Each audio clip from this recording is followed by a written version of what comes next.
Vamos a comenzar con la reunión 72, 6 de marzo del 25. Y bienvenidos al grupo de estudio. Recuerden que es un grupo de estudio, no es una conferencia, aunque tenemos charlas o tenemos detalles que hablamos bastante, ¿verdad? Esto también es importante. Estamos estudiando la doctrina secreta, el volumen primero, parte tercera de la sección doceava, el pensamiento antiguo, vestido a la moderna. Recuerden que si ustedes usan la edición de Kier, este es el volumen 2, parte segunda. Pero en la nueva edición que está aquí a la derecha en esta diapositiva, que espero que la están viendo la diapositiva, ¿sí? Sí. Inicial. Ok. En esta nueva edición está compilada de tal manera que los dos primeros volúmenes de la tomos de la editorial Kier es una como en la original. Carlos.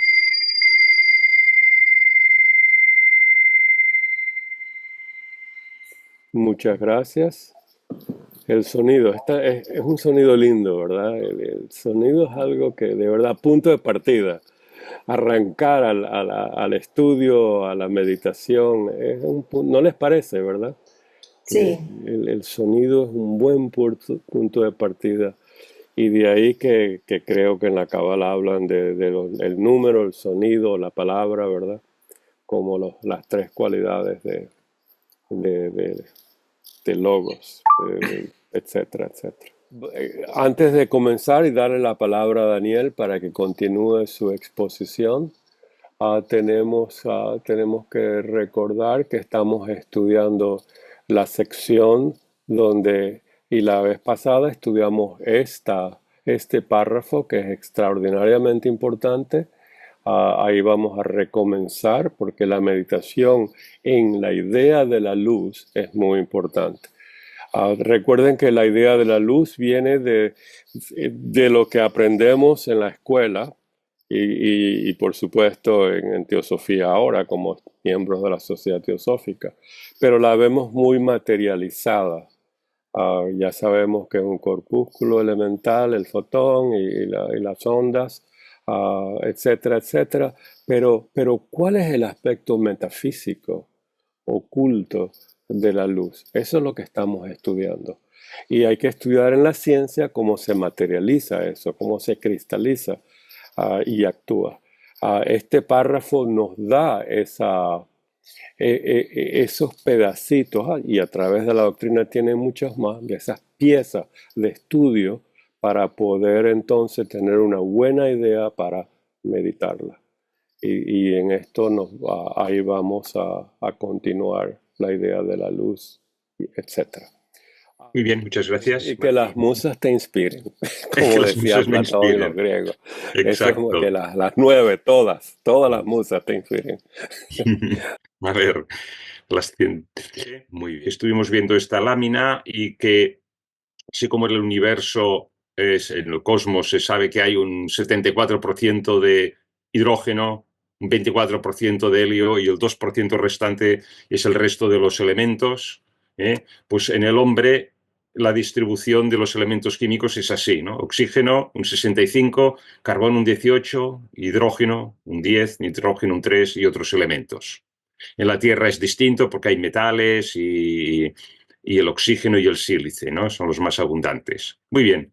Entonces estuvimos viendo esta sección del segundo volumen, el Antropogénesis, el segundo libro, el simbolismo arcaico de los mundos religiosos, los misterios de Hebdomad, que son estas agrupaciones de 7.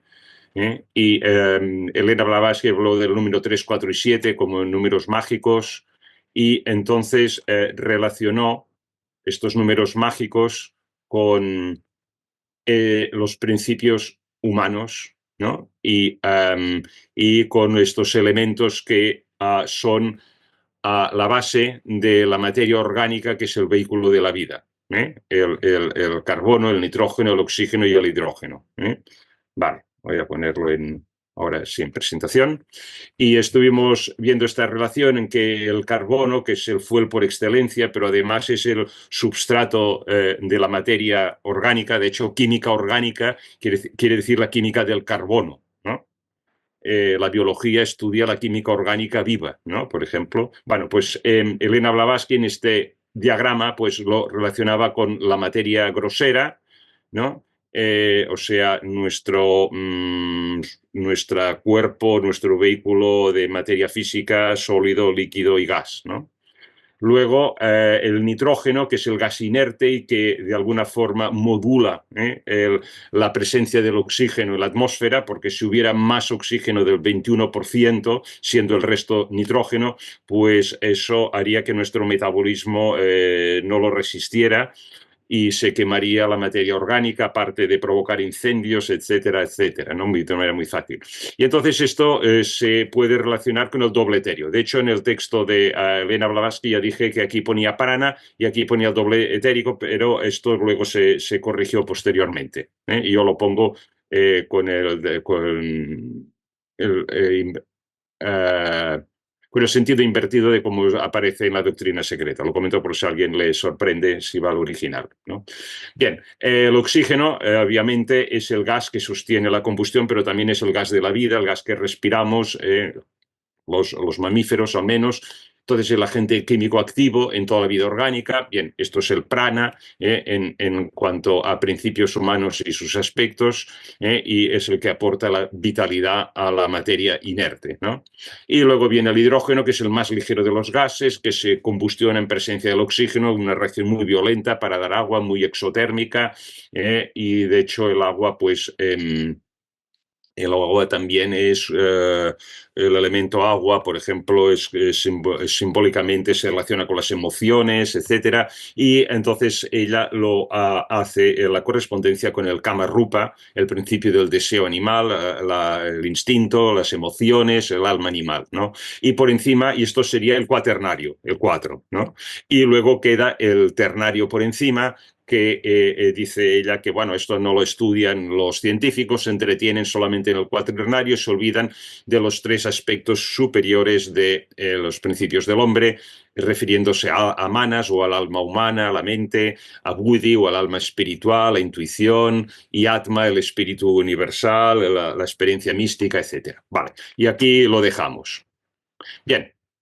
Entonces, siguiendo con los misterios de Hebdomad, la misma sección que acabo de citar, viene una parte en que, bueno, le pone un título alemán, Magie der Zahlen, la magia de los números, ¿no? En alemán, ¿no? Y leo lo que pone allí, dice que para demostrar más claramente el 7 en la naturaleza, se puede añadir que no solamente este número gobierna la periodicidad de los fenómenos de la vida, sino que también se ha descubierto que domina las series de elementos químicos. E igualmente es de suma importancia en el mundo de los sonidos y de los colores. Este número es el factor sine qua non en la producción de los fenómenos astrales ocultos.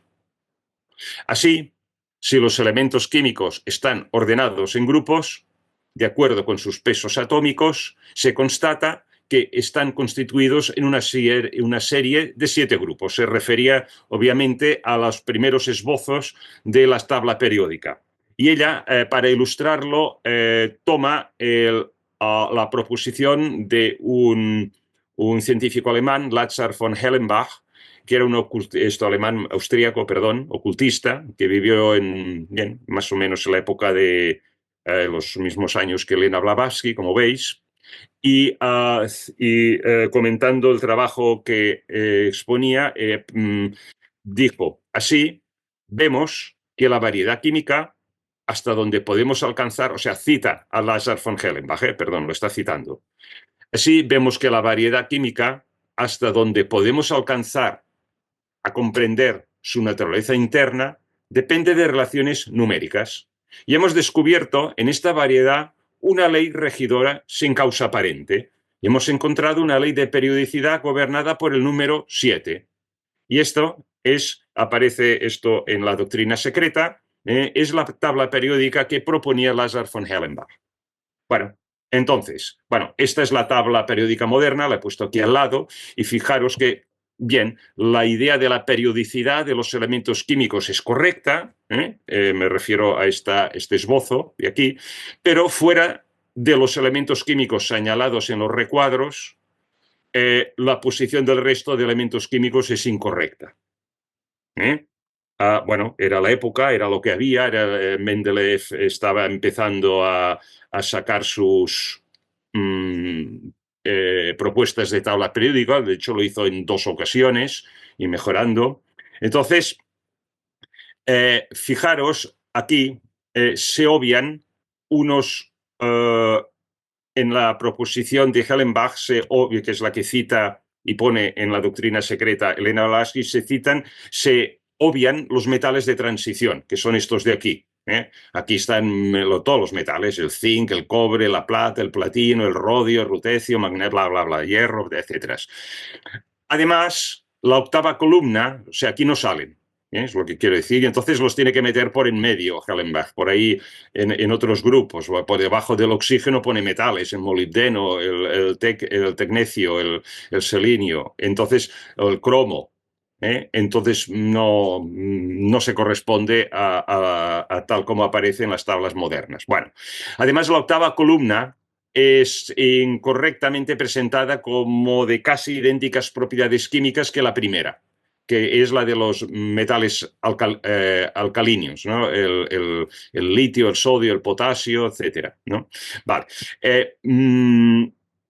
Lo cual tampoco es correcto. Entonces la columna del grupo 8, es esta de aquí, en la tabla moderna, corresponde a los gases nobles, que ven todos sus niveles de energía electrónica completos, lo cual les confiere una característica estabilidad. No se pueden hacer reaccionar así en condiciones normales, ¿no? Así, todos los elementos químicos tienden a capturar o ceder electrones para adoptar una configuración electrónica al gas noble más cercano. Y esto es lo que se llama química. Y entonces, para ilustrarlo de alguna forma, otra vez, para recordar el principio de Aufbau, he hecho esta animación en el que, fijaros, en el primer periodo se cubre el primer nivel de orbital atómico, que se llama 1s.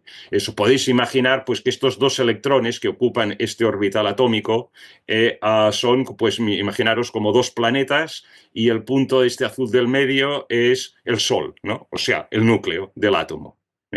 Vale, entonces, ¿qué pasa en el segundo nivel? Bueno, es otro nivel de energía más alto y lo primero que te encuentras son 2 electrones 2s, o sea, el siguiente nivel S, que también es esférico, pero ya te encuentras 6 electrones en otro subnivel dentro del nivel 2 de energía 2 de un átomo, que se llaman 2p, y que van rellenando pues, desde el boro, carbono, nitrógeno hasta el neón.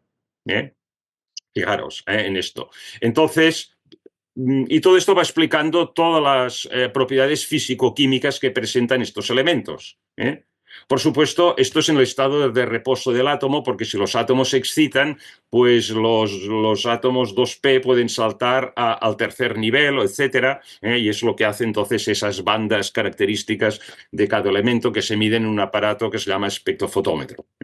Vale, entonces al siguiente nivel sería el 3s, que sería un tercer nivel, y luego, fijaros, que vendría el 6p. ¿No? Perdón, el 3p, otra vez con 6 electrones, y así se van llenando. Luego vendría el 4s, que corresponde al cuarto periodo, pero en ese momento aparecen los primeros, un nuevo orbital atómico que no se había tenido en cuenta en el nivel 3, que son los 3D y cubren todos estos átomos de los elementos metálicos de transición. El titanio, vanadio, cromio, manganeso, hierro, cobalto, níquel, cobre, zinc. Pero se sitúan en un, aunque sea 3D, se sitúa en un, pertenece al tercer nivel, pero está por encima del 4S, está ya digamos en el primer subnivel del siguiente nivel, que es el cuarto, ¿no? Y así, etcétera, etcétera. Luego vendría el 4P, ¿no? ya le corresponde al siguiente subnivel P, etcétera, etcétera. No me extiendo más, luego vienen otros subniveles que son F, que cubrirían las tierras raras, y se complica mucho la cosa, o sea que no lo dejo aquí.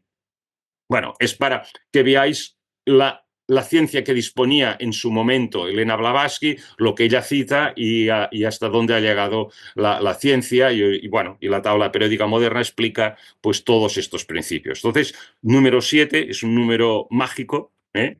Y bien, yo me he permitido hacer también mis cábalas, como decía antes Martín citando las cábalas, mis cábalas y mis números mágicos, ¿no? Nucleares, que he llamado. Esto es teoría mía, o sea, lo que he presentado hasta ahora es ciencia moderna y Elena Blavatsky. Allí no se admiten no se admiten críticas, pero lo que voy a decir ahora, como es de cosecha propia, aquí se admiten incluso abucheos, el que no esté de ahí y repatear. O sea que, como lo veáis, me parece muy bien. Bueno, números mágicos nucleares, fijaros. El número atómico, que es el que pone, se van ordenando los elementos en la tabla periódica, el 1, el hidrógeno, el 2, el helio, luego pasamos al segundo periodo, el 3, hidrógeno, el sodio, etcétera. Vale, es el número atómico, 1, 2, 3, que se corresponde al número de protones que hay, o sea, de cargas positivas que hay en el núcleo, y se tiene que corresponder al número de electrones que hay de ese elemento químico en su estado de reposo sin reaccionar con ningún otro átomo. Tiene que ser el mismo, porque los elementos químicos son neutros, son de naturaleza neutra. Otra cosa es cuando se ionizan al reaccionar con otros átomos de otros elementos. Bueno, hay un segundo número que lo que hace es caracterizar distintas variaciones del mismo elemento químico que se llaman isótopos, que como sabéis y comenté en su día, Leadbeater y Annie Besant visionaron y 15 años más tarde Aston, el inventor del espectrofotómetro, pues descubrió que efectivamente tenían razón. E incluso en el paper que le dio el premio Nobel a Aston puso una nota abajo citando y digo, por unos medios que no nos explicamos llegaron a detectar uno de los isótopos de neón que él, Aston, y le valió eso el premio Nobel, pues detectó con su espectrofotómetro de reciente creación, ¿no? Vale. Entonces, el número másico nos da, digamos, la masa del núcleo, ¿no? En el que hay el número de protones más el número de neutrones que hay. Y entonces, por ejemplo, aquí, pues no sé, como este ejemplo sería 1, 2, 3, 4, 5 protones, o sea, el Z sería 5, y ahí se ven 1, 2, 3, 4 neutrones, ¿no? Serían, pues eso, 5 más 4, 9. 5, el 5 es el boro, este sería un boro 9, si existe ese isótopo. Resulta que todos estos isótopos o variaciones del mismo elemento químico, por ejemplo, el hidrógeno, sabéis que hay el hidrógeno, pero también hay el deuterio y el titrio, habréis oído hablar, ¿no? Esos números sonarán, el agua pesada para hacer la bomba atómica y tal y cual, en fin, y enriquecimiento de uranio, etcétera, hace falta agua pesada, o sea, el deuterio y el titrio, agua de deuterio y de titrio, ¿no? Bueno, todos estos isótopos que tengan un número de neutrones, o sea, las bolitas blancas, igual al 2, al 8, al 20, al 28, al 50, al 82 y al 126, o que tienen un número de protones 2, 8, 20, 28, 50 y 82, tienen un núcleo estable. ¿Qué quiere decir?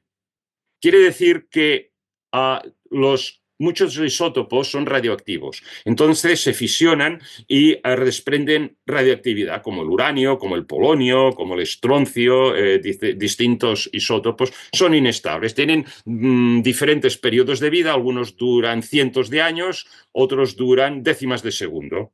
Pero al final de las descomposiciones del núcleo que se va fisionando y dando otros elementos, al final darán o helio, o oxígeno, o calcio, o níquel, o estaño o plomo, que son los números atómicos correspondientes a estos números de protones. Y por lo tanto, estos elementos, helio, oxígeno, calcio, níquel, estaño y plomo, son los más estables que hay en la naturaleza. Entonces, incluso dentro de las distintas variedades de isótopos de estos elementos, los que tienen el doblete, que se llama el doblete mágico, que tienen el mismo número de protones y neutrones, todavía son más estables, que sería el helio 4, el oxígeno 16, que es el que respiramos, el calcio 40, que es el de la caliza, y el plomo. Fijaros que, por ejemplo, los radiólogos, cuando hacen radiografía, se ponen unos delantales que llevan una coraza. Esa coraza es de plomo, que absorbe las radiaciones beta y gamma y se protege así el radiólogo de esas radiaciones, ¿no? Bueno, entonces, eso. Entonces, la inteligencia cósmica, digo yo, ¿no?, vela por la armonía del universo y utiliza, entre otras proporciones, estos números mágicos que rigen el número de neutrones que dan los núcleos más estables de los elementos químicos. Y ahora lo voy a relacionar con la Cábala y con Pitágoras y lo voy a ilustrar aquí. Muy bien. Para empezar, los números 2, 8, 20, 28, 50, 82, 116, primera sorpresa, son 7. Bueno, ya empezamos bien, ¿no? Más hebdomat, ¿no? Más agrupaciones de 7. La estabilidad de la materia también se rija por unos números que son 7. Bueno, además, vamos ahora a tirar un poco de la cábala, porque ahora esto ya son curiosidades, pero es que a mí se me semeja que son más que curiosidades. La primera, según la tradición judía esotérica, así como también la pitagórica, los números tienen valores secretos. Entonces, por ejemplo, se habla de la adición interior, ¿no?, también llamada la espiral oculta, que, por ejemplo, la del número 7 es sumar todos los números enteros hasta llegar al 7 y llegamos al 28, con lo cual ya tenemos el primer número mágico que rige la estabilidad de la materia. Bueno, pero además, seguidamente, el número 28 está formado por 2 décimos y un 8. Pues ya tenemos el 2 y el 8. Claro que los 2 décimos es también el número 20, ¿no? Ya teníamos el número 20. En cuanto al número 50, no es más que una multiplicidad quíntuple de décimos. Acordaros que para Pitágoras los números décimo lo llamaba tetractis, ¿no? Y lo representaba en esta figura y tenía toda una simbología metafísica desde la unidad, la dualidad, la trinidad y los 4 elementos de la multiplicidad, ¿no?, del universo. Entonces él establecía que este 4 era 10, ¿no?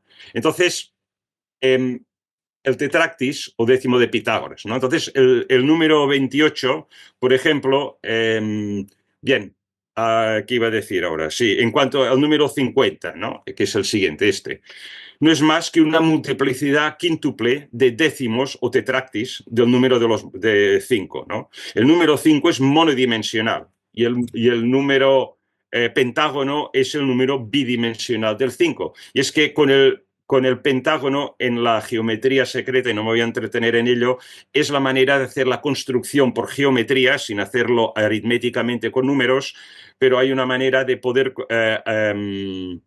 dibujar exactamente la proporción áurea, el número phi. Vale, pues entonces ya tenemos otro número mágico, el 50.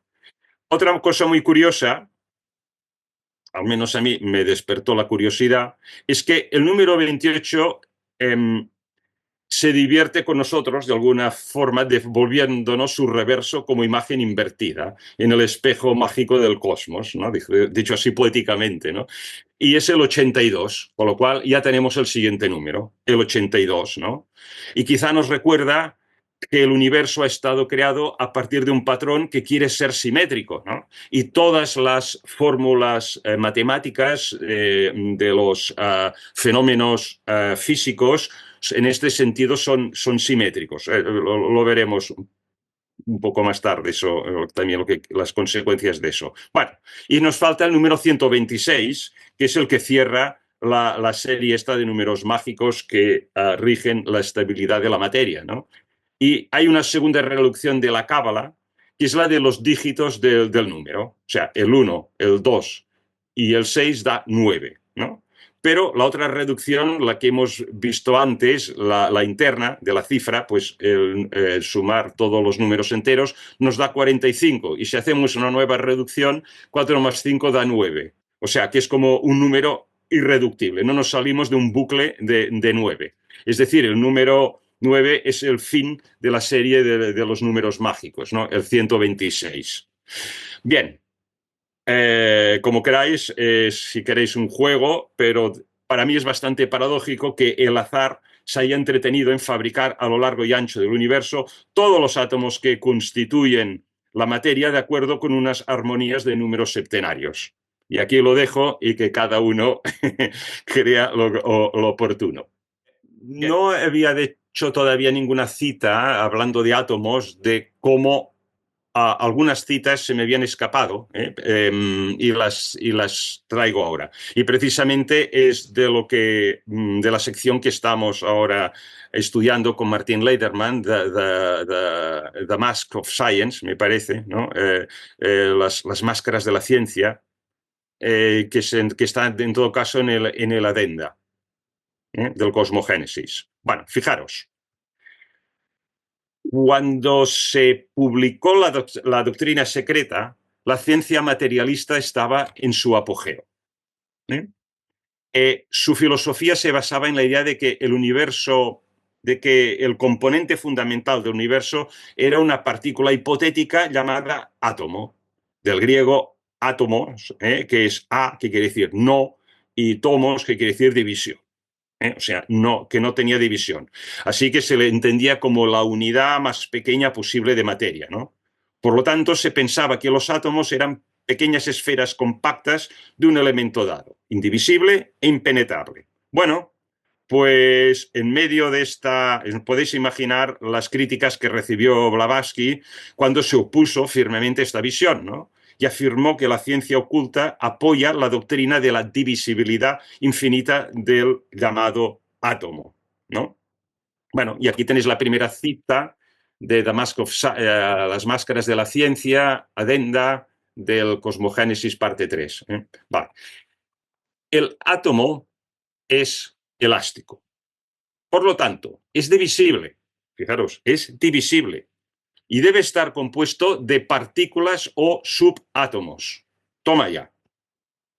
1888, quizá, cuando escribió esto. También son elásticos. Y en ese caso también están sujetos a la divisibilidad. Y así hasta el infinito. Pero la divisibilidad infinita de los átomos reduce la materia a simples centros de fuerza. Es decir, excluye la posibilidad de concebir la materia como una sustancia objetiva. Bueno, fijaros, final de la primera cita. Hoy sabemos que los átomos están compuestos de partículas subatómicas, ¿no? Lo que lo mencionamos, los quarks, ¿no? Que a su vez son divisibles. De hecho, en la física cuántica, las partículas ni siquiera se consideran diminutas partículas objetivas de materia, sino más bien excitaciones de campos cuánticos. Una definición no muy alejada de los centros de fuerza de Blavatsky en estas citas, ¿no? Y es que continuamos con la segunda cita, fijaros ahora. El ocultismo, es unas páginas anteriores en la misma sección. El ocultismo afirma que en todos los casos en que la materia parece inerte, es la más activa. Un bloque de madera o de piedra es inmóvil e impenetrable a todos los efectos. Externamente estamos de acuerdo. Sin embargo, y de hecho, sus partículas están en una vibración eterna e incesante, tan rápida que, para el ojo físico, el cuerpo parece completamente inmóvil. Pero para la ciencia física esto sería un absurdo. Bueno, Entonces, el otro concepto planteado por Blavatsky fue que, a pesar de la aparente estabilidad de la materia, sus átomos están en constante movimiento. Caray, qué adelanto, ¿no? 60 años se estaba adelantando con mismo 60 años, a lo que luego descubrió la ciencia. De hecho, la señora Blavatsky sabía que había energía oculta en el átomo y usó la palabra energía atómica en un par de ocasiones. Vamos a la tercera cita del Collected Writings, el volumen 12. De todos modos, el ocultismo es lo suficientemente audaz como para sostener que los fluidos eléctricos o magnéticos, siendo ambos realmente idénticos, toma ya, Maxwell, es lo que dijo Maxwell, se deben en su esencia y origen a ese mismo movimiento molecular, ahora transformado en energía atómica. Toma ya. Entonces, Blavatsky no se refería aquí a la energía nuclear, claro. Llamaba moléculas a los átomos de los físicos porque eran divisibles, ¿no? El movimiento molecular, que según ella era el origen de la electricidad, era obviamente, hoy lo sabemos, el movimiento del electrón, una fuente de energía en el llamado átomo. Pero los electrones y otras partículas subatómicas eran desconocidos en aquel entonces y no se comprendía la naturaleza de fuerza como la luz, magnetismo, electricidad, etc. O sea, una visionaria total. O sea, esto prueba y quizá a veces no damos suficiente importancia de los, no solamente Blavatsky, hay otros, ¿no? En la sociedad teosófica,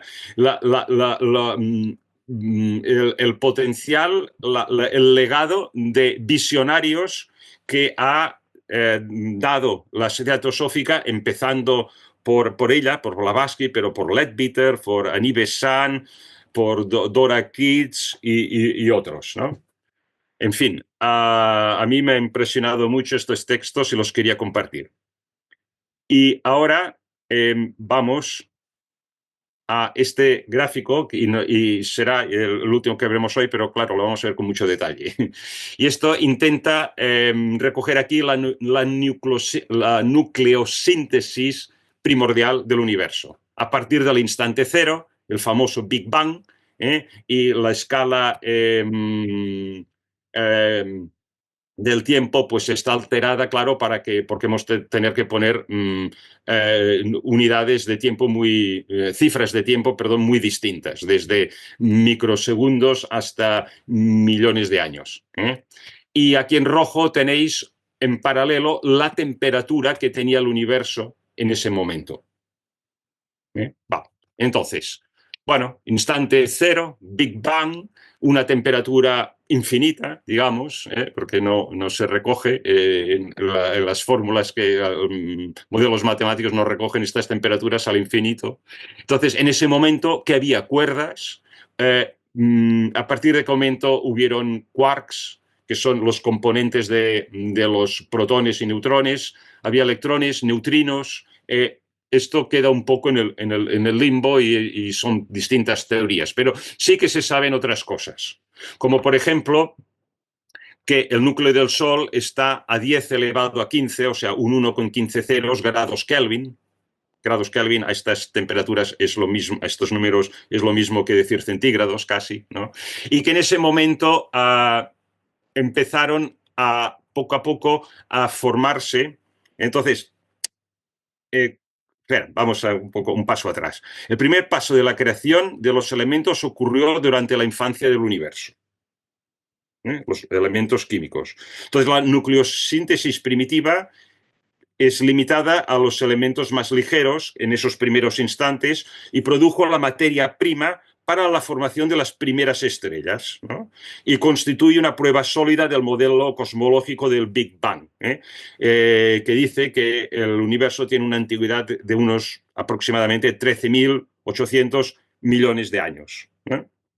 Entonces, como veis aquí, la expansión del universo ha ido provocando su enfriamiento. Imaginaros un neumático, ¿no? Lo pincháis y empieza a salir el aire del neumático que estaba a presión, ¿no? Entonces, ¿de dónde saca el gas que está dentro del neumático la energía para salir en chorro afuera a presión por el agujero que habéis practicado? Pues de su propia energía interna, con lo cual, ¿qué le sucede al neumático? Que se enfría. Es el mismo principio que el de la nevera, ¿no? Bueno, la expansión pues, del universo provoca un enfriamiento desde esas temperaturas fabulosas del inicio. Durante los primeros instantes, su temperatura disminuyó constantemente desde valores increíblemente altos. Se alcanzó a los 10 menos 12 segundos, si me parece recordar, la temperatura del núcleo del Sol. Entonces, cuando se llegó a los 10 elevado menos 6 segundos, un 0,6 ceros y un 1, entonces, a partir de ese momento ya empezaron a haber fuerzas electromagnéticas fuertes y débiles. Esto permitió que a partir de esos instantes, de ese infinitísimo instante, pudiera empezar a formarse núcleos, protones, neutrones. Y en los primeros segundos, cuando ya se alcanzó una temperatura de alrededor de 10 elevado a 9 grados Kelvin, o sea, seguía enfriándose el universo, ya se sabe o se calcula, ¿no? Que los protones, neutrones y electrones ocupaban, y neutrinos, perdón, eran un 40% de todo lo que llenaba el universo. Y había un 60% y el otro 60% era radiación, eran fotones, en este punto. Entonces vamos a ver aquí una cosa muy, muy curiosa de ese primer instante, y es que nadie, claro, fijaros, el mundo está hecho, el universo está hecho de materia, no está hecho de antimateria. Podría haber estado hecho de antimateria, que nosotros estuviéramos hechos de antimateria. ¿Qué significaría eso? Que en el átomo, con la misma masa en el núcleo, tendría carga negativa, y los electrones, con la misma masa que tienen los electrones, tendrían una carga positiva. Pero, y podría haber sido perfectamente el universo así, pero no, ha sido de materia, y el electrón positivo, que se llama positrón, pues sería entonces antimateria, que sí que hay un poquito, pero es muy inestable y enseguida desaparece, ¿no? En unas condiciones determinadas. En todo caso, la cantidad de antimateria que hay en el cosmos que conocemos es insignificante. Entonces, las condiciones originales del sistema de cosmos están rotas por una simetría original, porque si no, no se puede explicar por qué el universo es de materia y no de mitad materia y mitad antimateria, que sería lo que es de esperar, ¿no? Bueno, a pesar del hecho de que se ha roto este equilibrio original entre la materia y la antimateria, todas las leyes son simétricas y funcionan igualmente. Entonces, los modelos del estándar del cosmos, del Big Bang, lo que arrojaron fue una asimetría original muy curiosa, que dice que si por cada 10 millones de partículas de antimateria que había en el instante cero, hubieran habido en ese momento 10 millones más una, solamente una más por cada 10 millones de equivalentes de materia, esto es suficiente para explicar que el universo de hoy sea prácticamente todo materia y no hay antimateria. Y es que en esas condiciones originales, en que supuestamente había equilibrio entre la materia y la antimateria, la reacción de un positrón, que es un electrón positivo, y el electrón convencional nuestro negativo, sí que reaccionan, dan un fotón, liberando mucha energía. Sin embargo, y esto se ha hecho la prueba en un acelerador y fue exitosa, dos fotones se les puede hacer colisionar aportando una gran cantidad de energía, bien sea por voltaje o temperatura, para restablecer un positrón y un electrón. Y esto es una reacción en equilibrio que va en un sentido y en el otro. Y está en equilibrio, excepto si hay un ligero superávit de electrones. De hecho, 1 por cada 10 millones más de electrones que no de positrones. Entonces, si este ligero asimetría está allí, al cabo de un tiempo ya no quedarán positrones. Y esto es lo que ha pasado, se entiende. Y, bueno, lo que la ciencia dice es, bueno, claro, como estamos hablando de campos cuánticos que están continuamente vibrando, en ese momento del Big Bang coincidió que la vibración era tal que había la vibración era tal que había un poquito más de electrones que no de positrones, como podía haber sido al revés, ¿no? Bueno, eso es lo que dice la ciencia. En todo caso, es curioso este tema y volvemos al gráfico. Entonces, cuando llegábamos ya a los 100 segundos del universo, estamos siempre viéndolo, la cronología del universo desde la nucleosíntesis, ya empezó a funcionar la nucleosíntesis primordial, la formación de núcleos ligeros. Acordaros que fundamentalmente estamos hablando, cuando decimos núcleos ligeros, el núcleo del hidrógeno y del helio, que es prácticamente todo lo que constituye el universo en materia. Fijaros. Bueno, no vamos a entrar en detalles porque esto sería injusto, pero porque esto es muy técnico, pero simplemente mostraros que hay los protones y neutrones que se habían formado en ese momento, en esos segundos anteriores al segundo más o menos 100, son la base de la nucleosíntesis en el universo temprano. Cuando el universo tenía algo menos de un segundo de edad, los protones y neutrones se encontraban libres. Era como un plasma, ¿no? Y el equilibrio entre protones y neutrones quedaba fijado por esta reacción de aquí, que era una reacción equilibrada en que en esas condiciones fabulosas de energía, pues los neutrones se convertían en protones y los protones volvían a dar neutrones, ¿no?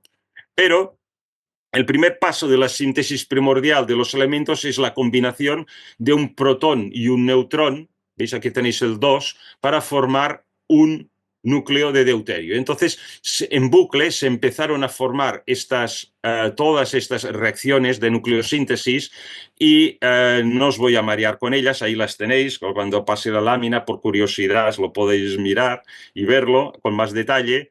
Al final del proceso primordial de nucleosíntesis, en esos primeros segundos, habían solamente protones de hidrógeno, lo que se llama protón, un protón, deuterio, que es un hidrógeno que tiene un protón y un neutrón, pero solo núcleos, no estamos hablando de electrones, todavía, fijaros. Helio 3, neutrón y 2 protones, helio 4, que es mucho más estable que el helio 3, 2 neutrones y 2 protones, y litio 7. 4 protones y 3 neutrones. Esto es lo que había al principio del universo. La producción primordial de elementos más pesados que estos quedó truncada, porque la expansión del universo redujo la eficacia de los procesos nucleares, y sobre todo por la ausencia de núcleos estables con nucleones de número másico 5 y 8, que son, el 5 es el boro y el 8 es el oxígeno. Estos solamente se podrían formar en el seno de las primeras estrellas. Solamente esto es lo único que se pudo formar en esas primeras estrellas. ¿Ok? Muy bien. Entonces estamos aquí, en el segundo 100, más o menos. Vale. A los 50.000 años del universo, por primera vez había más materia que radiación. Fijaros que veíamos unos primeros instantes en que había un 40% de protones, neutrones, electrones y neutrinos flotando por ahí, súper excitados, claro, esas temperaturas fabulosas, y un 60% de radiación, o sea, fotones. Hacia los 300.000 años, ya empezando a viajar por el universo, se empezaron a formar átomos. Quiere decir que se forma átomos. Bueno, aquí a los 308.000 años, 380.000 años, este proceso de atomización ya estaba muy maduro. Quiere decir que todos estos núcleos, toda esta nucleosíntesis empezaba a captar electrones que empezaban a girar de alguna manera en estos núcleos de elementos químicos que se iban formando. Esto en astrofísica lo que se dice es que son procesos de recombinación, se les llama. Los electrones se ralentizan y son capturados por los núcleos y los fotones cruzan el espacio sin obstáculos. Ya se empezaba a asemejar un poco al universo tal como lo conocemos. Pero solamente cuando se cumplieron los 100 primeros millones de años, cumpleaños aquí, pues cumple millones de años, mejor dicho, se empezaron a formar las primeras estrellas. Entonces, este proceso de aquí, todos estos núcleos que empezaron a formarse aquí de helio, de hidrógeno, empezaron a ser capaces de captar electrones, porque los electrones ya no estaban tan sobreexcitados. ¿Por qué? Pues porque el universo estaba ya solamente a 3000 grados Kelvin o 2700 y algo grados centígrados, ya son temperaturas más llevaderas, ¿no? Y los electrones no estaban excitados y estos núcleos por electrostática los podían ir cazando. Vale. Llegamos aquí a las primeras estrellas y fijaros, aquí la nucleosíntesis primordial origina, hemos dicho, únicamente hidrógeno, helio y una mínima cantidad de litio. Todos los demás elementos que se producen en la estrella se producen en las estrellas, desde el carbono hasta el radiactivo uranio, pasando por el hierro, el silicio, todo lo que queráis. Todos se producirán en estrellas. Ya no se producen en esta nucleosíntesis original, sin estrellas. Estamos hablando todavía del sopaplasma original, hasta que se forman a los 100 millones de años que se empiezan a formar estrellas. Hay isótopos que pueden vivir décimas de segundos y otros millones de años, ¿no? Entonces, una estrella, claro, nace a consecuencia del colapso gravitatorio de una nube de gas fría, ¿no? Formado por hidrógeno y helio. Son estrellas de primera generación. Y trazas de otros elementos, fundamentalmente litio, quizá algo de berilio. Entonces, la nube se contrae, ¿no? Se va contrayendo al enfriarse hasta llegar a un equilibrio. Y esto en astrofísica se llama un equilibrio hidrostático, donde hay dos tendencias que compiten una con otra. Una es a expandirse debido a la presión interna de todas estas fusiones que son exotérmicas, y esto está compensado por la gravedad, que los mantiene unidos, todas las partículas de masa atrayéndose entre sí, no dejan que exploten y que salgan disparadas al aire, ¿no? Esta competición interna entre ambas fuerzas determinará la evolución de la estrella desde su nacimiento hasta sus últimas fases. Entonces, durante este colapso gravitatorio, que es lo que formará la estrella de la nube inicial, la energía potencial gravitatoria, claro, tiene que salir por algún lado, ¿no? Y se libera en forma de calor. Entonces, al principio, este calor se irradia al espacio, pero cuando el gas empieza a densificarse, entonces la energía liberada se almacena en el interior de la protoestrella, porque la masa, pues al densificarse, puede mantener el calor, ¿no? Un metal, por ejemplo, se calienta, ¿no? O sea, guarda calor, ¿no? Si una sartén de hierro la ponemos al fuego, sí que irradia calor, pero parte del calor de la llama la guarda en la sartén, ¿no? En el hierro de la sartén, ¿no? Entonces, cuando se alcanzan unos 10 millones de grados, ya hablamos de temperaturas, bueno, para una estrella ya bajitas, ¿no? Las reacciones de fusión nuclear que convierten hidrógeno en helio empiezan a ser efectivas. Y con ello empieza el primer paso de la nucleosíntesis en el seno de una estrella. Pero no todas las estrellas pueden producir todos los elementos químicos. No es tan sencillo. Dependerá de la masa de la estrella, de la temperatura que alcance la estrella y de la composición original de la estrella. Si son de segunda y tercera generación, igual ya tienen algunos metales, ¿no? Entonces, la creación de elementos más pesados a través de la captura de neutrones libres precisa de unas condiciones muy particulares. Bueno, y lo dejo aquí para no liar más el tema. Vale. Entonces, esto tampoco lo vamos a ver, pero solamente decir que el Sol tiene como forma principal de convertir hidrógeno en helio una reacción que se llama el protón-protón. Protón-protón, con esos bucles que os he enseñado más sencillitos, forman, pues capturan neutrones y forman, por ejemplo, el helio 4. Y esto desprende energía, desprende rayos cósmicos, que es lo que llega a la Tierra y nos da vida. Bueno, estas reacciones se llaman de cadenas protón-protón, PP, en la que se producen, pues, beríleos, boros inestables y los rayos solares emitidos, que son fotones y neutrinos, que tardan 8 minutos en llegar a la Tierra, por ejemplo. Y bueno, y esto es lo que nos da vida, ¿no? Entonces, en estrellas de segunda y tercera generación, formadas a partir de la materia de estrellas anteriores, como por ejemplo estas originales de primera generación que se formaron hacia los 100 millones de años de antigüedad del universo. Entonces, allí, en estas segundas estrellas de segunda y tercera generación, existe una cantidad suficiente de metales ya para que otros procesos de fusión del hidrógeno puedan competir con las de la cadena PP que solamente forman helio, ¿no? Estos ciclos necesitan que haya átomos carbono 12 que se pueden formar a partir del helio en condiciones de estrellas de segunda y tercera generación. Pueden llegar a formar carbono 12. Entonces entra en unos ciclos que se llaman ciclos carbono, nitrógeno, oxígeno, que es los primeros que empiezan a formar el oxígeno tal como necesita la vida para formar agua, por ejemplo, para formar oxígeno, para respirar, etc. Pero estos se dan estos ciclos necesitan que hayan átomos de carbono 12 disponibles y temperaturas muy altas, de 100 y 200 millones de grados y unas densidades descomunales, ¿no? Y fijaros que esto es, como veis, es muy complejo y no voy a entrar más en detalle, pero es como funciona la formación de los elementos. Entonces, estábamos por aquí, bien, ya llegamos al quinto cumpleaños, ¿no? Los 500 millones de años, ya se van formando las primeras galaxias, hacia los 8.000 millones de años, esa expansión del universo desde el Big Bang hasta allí empieza a acelerarse de una forma exagerada, ¿no?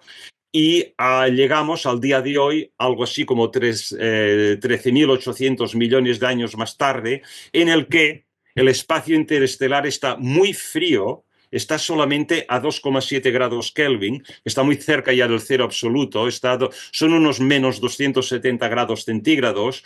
Eso es un fondo de energía que vibra por todo el universo.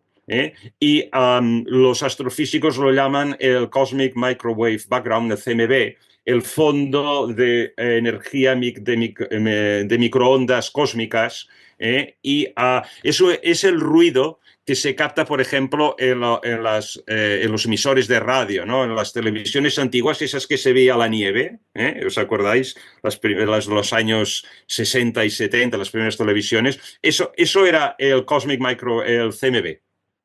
Por ejemplo. Entonces, este universo de hoy sabemos muy poco de él. De hecho, todo lo que nos gusta, los valles, el verde de las montañas, la nieve, el cielo azul, todo eso es solamente el 5%. La luz, todo. Toda la materia que vemos y la luz que podemos medir es un 5%.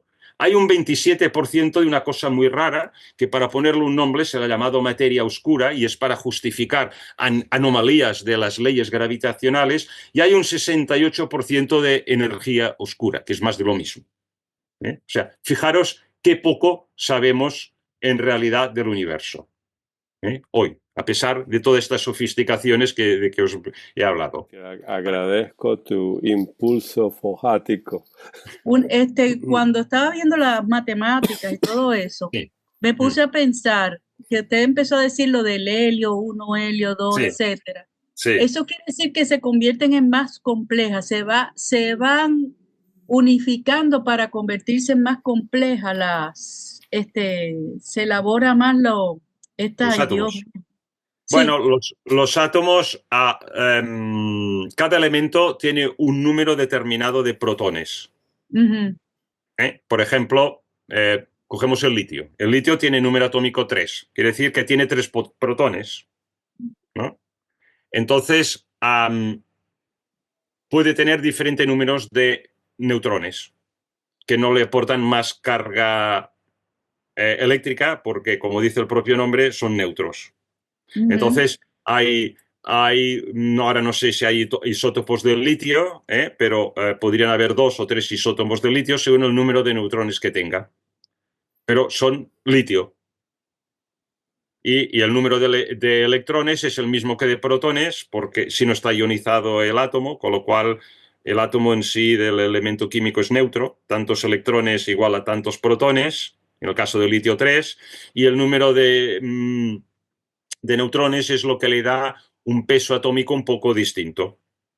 Y es lo que visionaron Leadbeater y Annie Besant cuando ellos desarrollaron los poderes psíquicos, que vieron que el neón presentaba una segunda variante de neón.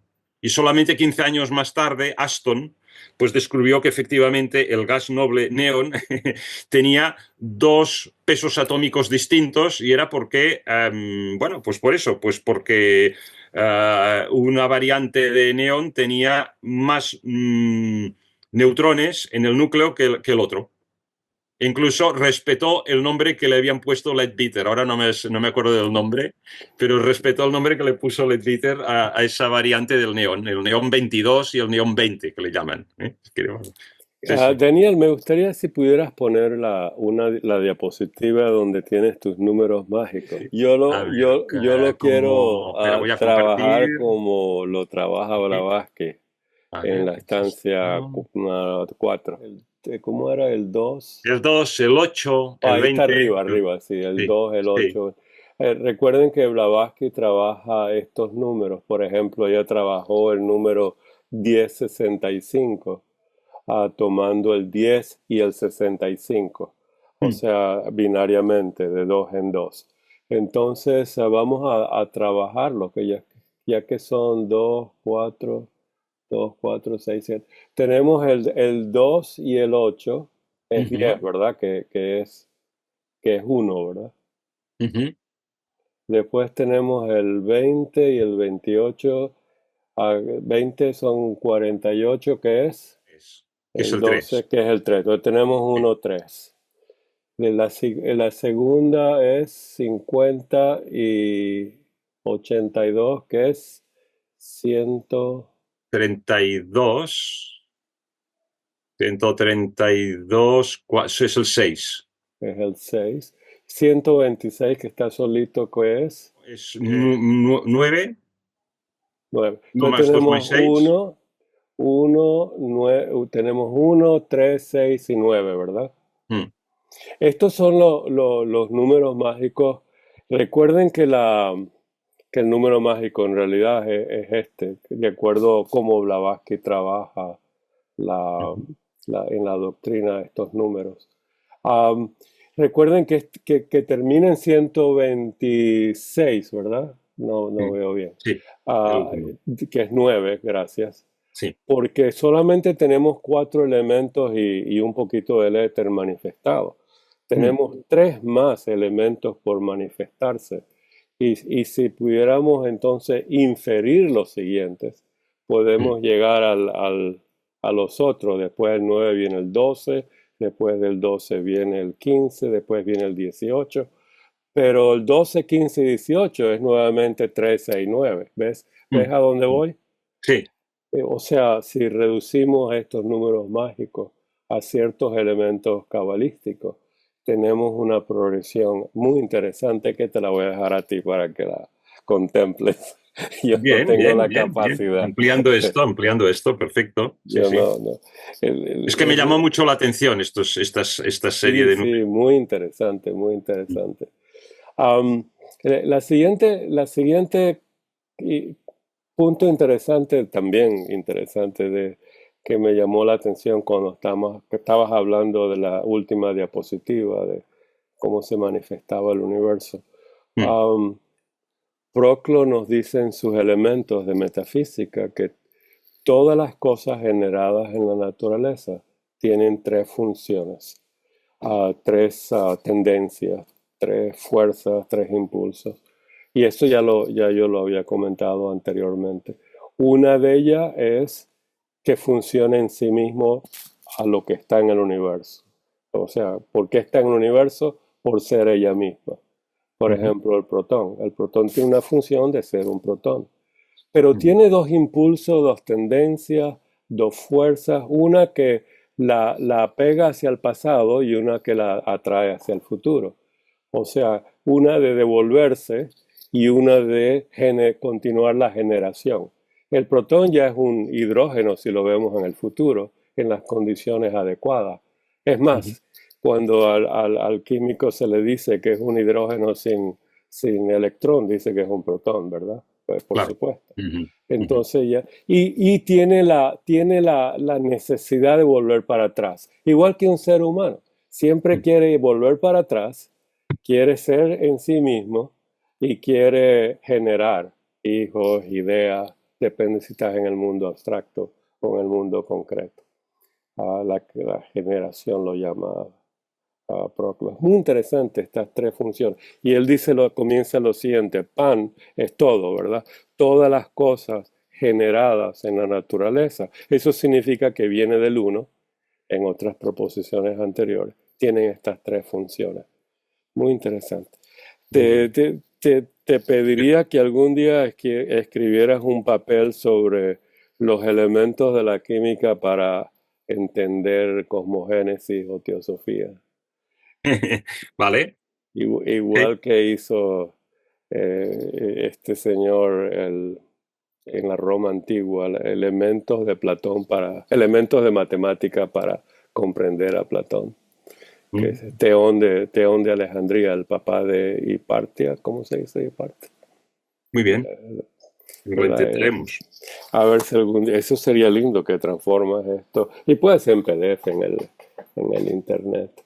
Emilce tiene la mano. Gracias por tu paciencia, Emilce. Gracias, Daniel. No, gracias a usted que me permite preguntar. Esto del litio me gustó porque el litio es uno de los elementos del inicio, digamos, sí. Y es el que equilibra, el que está en el medio del hidrógeno y del helio. Entonces me llamó mucho la atención que orgánicamente las personas que no tienen litio están medio desequilibradas. Entonces me llamó porque se les da litio. Entonces, eso lo sé porque les hacemos los análisis, pero en realidad esto me llevó a pensar cómo somos totalmente un todo, no solamente con el otro, sino con cada parte del universo, con la Tierra, con todo. Eso quería saber, a ver si estaba bien ubicada. Sí, claro, estás bien ubicada. Admirarse de, de esto que va más allá de la casualidad, ¿no? Claro. Y la otra pregunta es, a ver, hay en la voluntad hacia las cosas espirituales, hay una energía que me hizo acordar yo la asemejo a la energía esta del cambio que van teniendo todos los elementos, porque no es una energía a presión, no es como lo que yo llamaría comúnmente fuerza, sino que es tampoco es una atracción fuerte, es una unión con esa sabiduría de más allá, no lo puedo explicar. Pero me hizo pensar esas uniones, que es eso lo que a veces nosotros sentimos para unirnos o para comprender un poco más allá. No lo puedo expresar, pero eso quiero decir. Perdón. Gracias. Bueno, lo has expresado muy, muy bien, no sé, pero no hay más que decir que es admirarse de este proceso que cumple en el átomo los 7 niveles de energía que admite un átomo, son 7, y luego la materia se vuelve inestable, ¿no? Y además encima está regido por estos números mágicos, ¿no? Y de alguna forma el átomo empuja, luego cuando se constituye como vehículos de almas y espíritus, ¿no? Nos empuja al alma y al espíritu a seguir el mismo camino que primero ha recorrido el átomo primordial, ¿no? Vamos a repasar unas ideas sobre la luz. Recuerden que el tema para nosotros que trata la doctrina secreta es la esencia de la vida, que es luz y vida, y aquí nos va a dar la imagen, una de las imágenes o muchas de las piecitas de la totalidad, de la idea total de la luz. Fíjense bien y cuenten, y cada una de estas es un objeto de contemplación o de estudio. La luz es el primogénito de la primera emanación de lo supremo, y la luz es vida. Y por supuesto la vida, fíjense que singular y mayúscula, ideas abstractas, y la vida es la luz, ¿verdad? Como dicen el evangelista y los cabalistas. Son la electricidad. Habíamos dicho la vez pasada, no voy a explicar mucho sobre esto, pero cuando habla de electricidad y no entienden lo que está diciendo, el teósofo que ha estudiado bastante la cosmogénesis y la teosofía puede poner la palabra Fohat. Ambas son Fohat, el principio de la vida, el anima mundi, el alma universal. ¿Qué hace? Impregna el universo. Esa es la luz. El vivificador fojático de todas las cosas. Recuerden que pueden cambiar la palabra eléctrico, electricidad, etcétera, por fohat, no hay ningún problema. Vamos a ponerlo bien fojático, así rojo. Están dando cuenta cómo estudiar teosóficamente. Podemos traducir ciertas palabras físicas a algo metafísico, porque como lo de abajo es arriba, lo de arriba es de abajo, en esa analogía y correspondencia podemos trabajar. La luz es el gran proteo mágico, y bajo la voluntad divina del arquitecto, no se le olvide el proemio, los Dian Chohan, contemplando las ideas, Fohat aparece, y bajo la voluntad, esto significa la voluntad, la habilidad fojática, o mejor dicho, el poder Dhyani del Dian Chohan, los señores de la contemplación divina del arquitecto, o más bien de los arquitectos, es plural, recuerden, los constructores, colectivamente el uno, que esos son el logo. Sus ondas diversas y omnipotentes dieron nacimiento a toda forma. Le dieron nacimiento. ¿Qué significa nacimiento en teosofía? Emergen. Emergen la forma basada en su arquetipo. No se les olvide, emerge la forma moldeada por los arquitectos, construida por los obreros, los elementales, basadas en ese plan divino. Ese plan es la idea platónica. De ahí que estamos estudiando la idea en Platón, para poder comprender esto. Nacimiento emerge. Emanas otra palabra, creados otra palabra, etc. Pero a mí me gusta más, emerge la usa Blavatsky en la estancia 3, ¿verdad? Cómo emergen las mónadas de su estado de absorción. Nacimiento. A toda forma, así como a todos ser vivientes. Esta es la palabra que usa Platón, forma, para la sombra de la idea abstracta. Y esta es lo que usa Proclos para decirnos que todo aquello generado, nacido de la forma una, del uno, tiene esas tres direcciones, tendencias, poderes, etc. Recuerden, volver hacia atrás, manifestar a qué vino y seguir generando, ya sea físico o metafísicamente. De su seno fojático, hinchado, brota la materia y el espíritu. ¿Ve cómo cambia ahora cuando decimos fojático? De su seno activo fojáticamente, que es su seno esencia, del centro y eso hay que verlo, faltan palabras, a mí me faltan palabras, pero del seno de la forma, el seno de lo que se está formando, del centro de esa luz que está impregnando el universo, todo ello, que es Fohat, ¿verdad? Brotan, emergen la materia y el espíritu.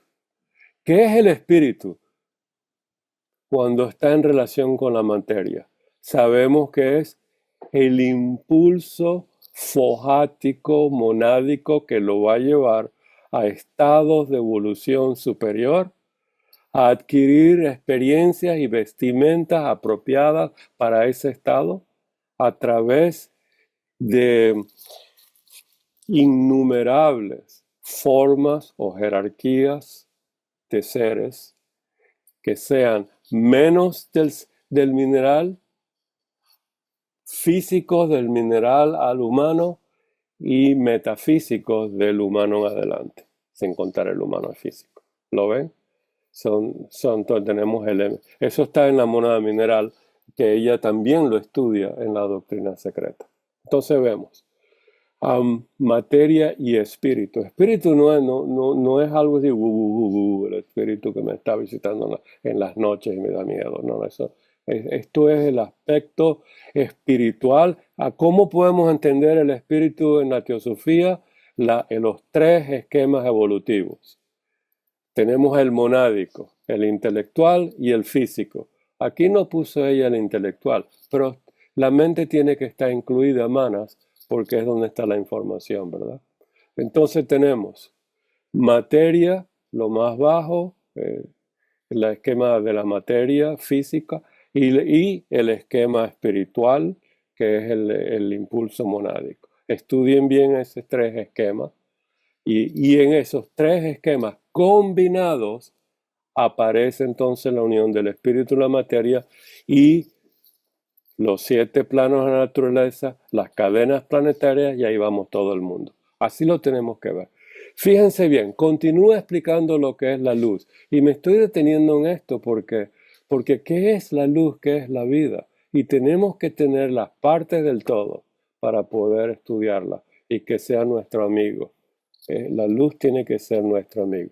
Nosotros lo único que sabemos de la luz en la teosofía es lo que nos dice la ciencia, que es bellísimo, ¿verdad? Ondas y fotones, etcétera, etcétera. El fotón no tiene masa, muy interesante. Sin embargo, tiene energía, es muy interesante.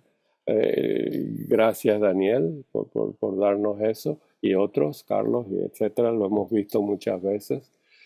Pero ahí hay algo muy bello, porque detrás de esta luz física está la luz metafísica, que todos los místicos nos han hablado de ella. Y aquí entonces ella va. De su seno, del seno de esa luz. Pero el problema está que cuando uno dice luz, no hay luz si no hay universo. No hay universo si no hay espíritu y materia. ¿Comprenden eso? Todo es un uno. Comienza uno a separarlo solamente para estudiarlo en sí mismo, pero hay que estudiar sus relaciones. Y para eso, oigan las conferencias de Pablo, donde habla de cómo se autoorganiza el universo. Esas relaciones, correlaciones del Fohat con todo, del todo con el todo, etcétera, etcétera. Cómo aparecen, cómo emergen. Entonces, fíjense bien, de su seno fojático, esa luz, brotan la materia y el espíritu. ¿Qué significa brota? Emergen, se manifiestan, emanan, por decirlo así. Pero siguiendo, no caóticamente, siguiendo el modelo de la idea de la cosa. Ahora, pareciera que hubiera un estado amorfo, caótico, científicamente, porque se está en transformación, está en pasar de un estado a otro estado. Los griegos lo llamaban caótico, ¿verdad? Sin embargo, detrás del caos yo sabía que había un orden. Ese orden establecido por las ideas preexistentes en Alaya, en Akasha. Dentro de sus rayos, fíjense otra idea, dentro de sus rayos yacen los principios de toda acción física y química. Y ahí estamos en nuestro mundo físico. Y de todos los fenómenos cósmicos y espirituales. Ahí estamos en el mundo metafísico. Así que Platón en su libro sexto nos dio la manera de comprender eso.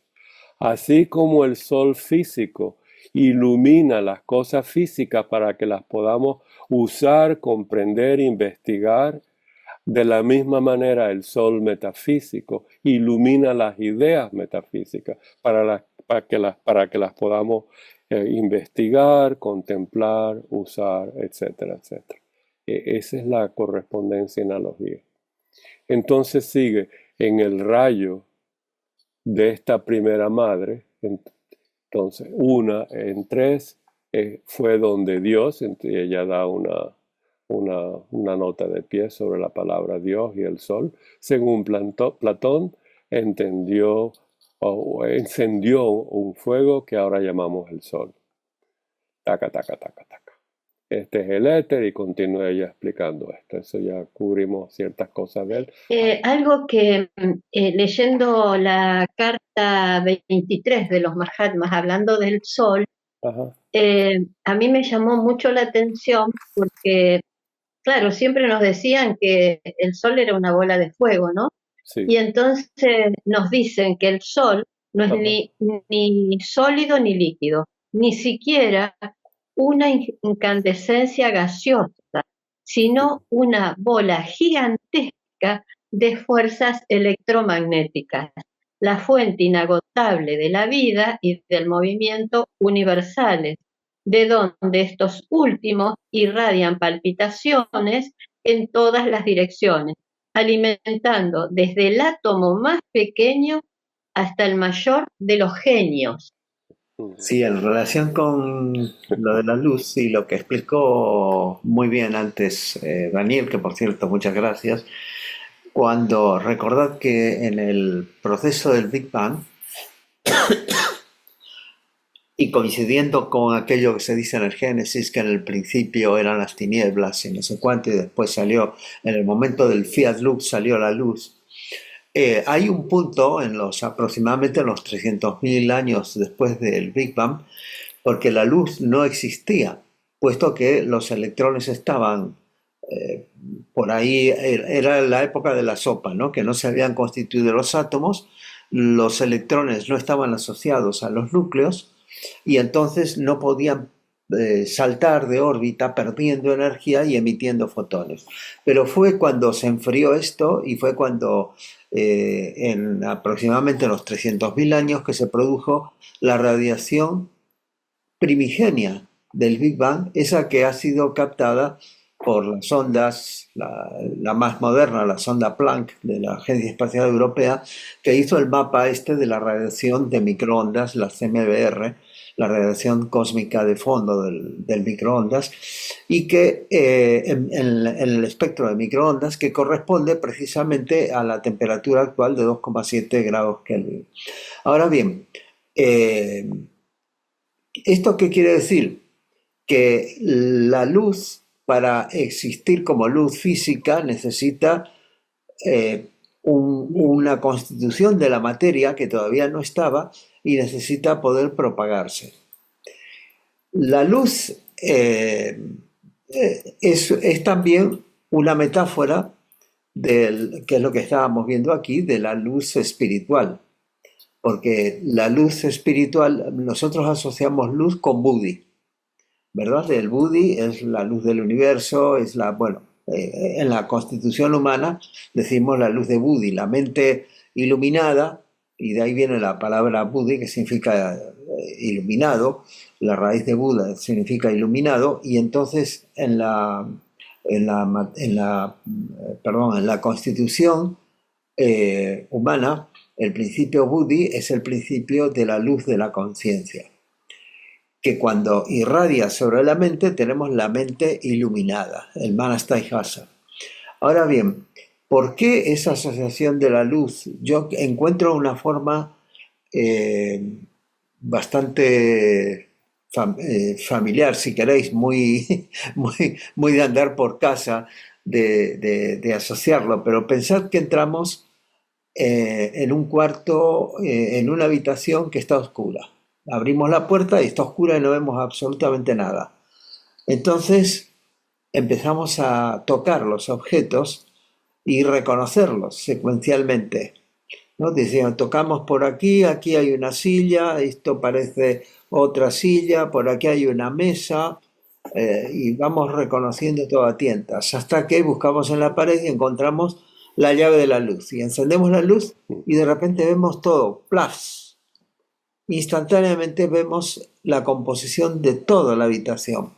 Y eso es un poco lo que expresa, una metáfora de lo que expresa la idea de la luz de la conciencia, que es unidad, unitiva, integración, totalidad, holística, como queráis llamarle, de todos los modos que queráis llamarle. Entonces, creo que aquí eso está bien, digamos, y es muy interesante, porque siempre las distintas escrituras, tradiciones y todo te hablan de la luz primitiva, la luz original, y como aquí, que está hablando precisamente de la luz, el gran proteo mágico, el gran...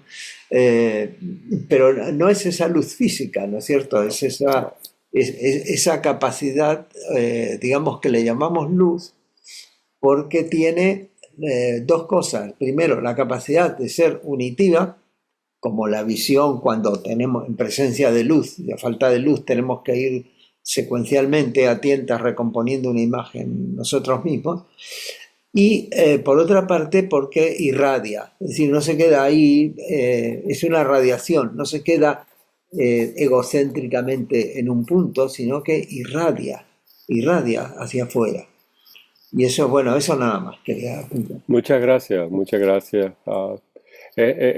Nuevamente, es importante estudiar las ideas de la ciencia moderna sobre la luz, porque es la cristalización de la luz metafísica, como estamos estudiando. Si queremos remontarnos a la doctrina secreta en Cosmogénesis, yo lo veo todo, esa luz en Pralaya, todo era oscuridad. La oscuridad lo abarcaba todo.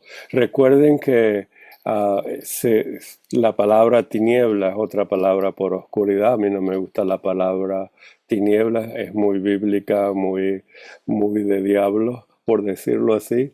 En las tinieblas reinan las sombras de la oscuridad. A mí nunca me ha gustado la palabra tiniebla, yo creo que me daba miedo, pero bueno, no tengo que compartir todos los tenebros. Sí, no les tengo que compartir todos mis miedos bíblicos.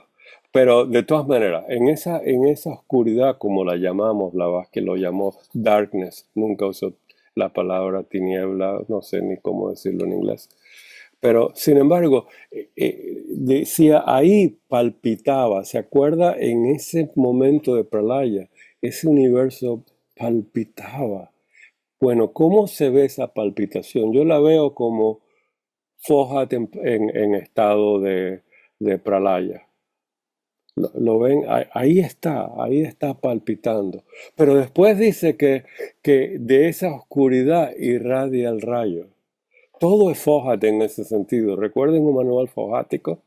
Fohat es aquel que vitaliza a Mula Prakriti, que es una abstracción, a Suavat, que es una menos abstracción, que es Prakriti, ya es la concretación, el fenómeno de ese Suavat Mula Prakriti. Estancia 1, estancia 2.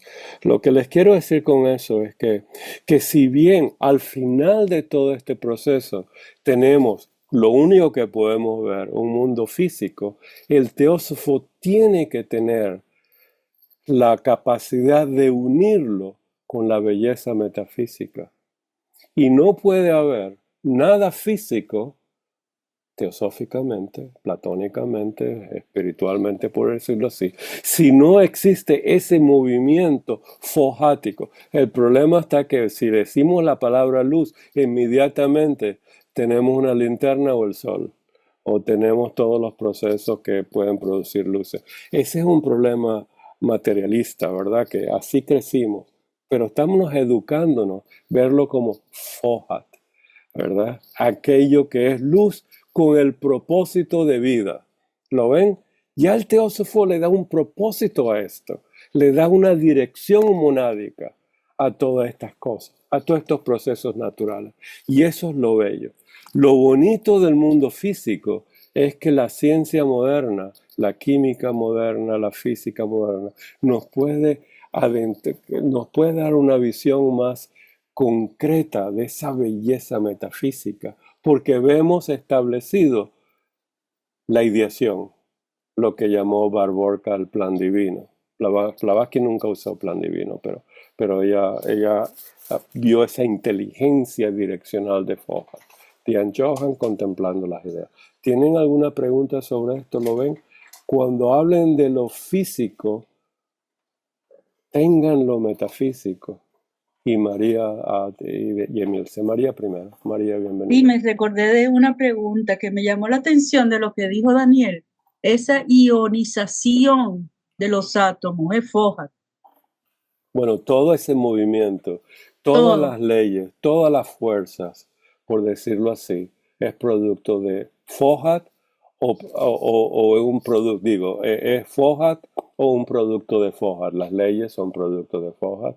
Todo como movimiento es Fohat. toda activación, como que activa todo. Claro. Ok, gracias. Lo único que uno no puede ver, la ciencia todavía no puede ver, es que lo que ellos están buscando en cómo organizar todas las fuerzas de la naturaleza y las que no hemos descubierto porque no hemos explicado el universo completamente, es Fohat.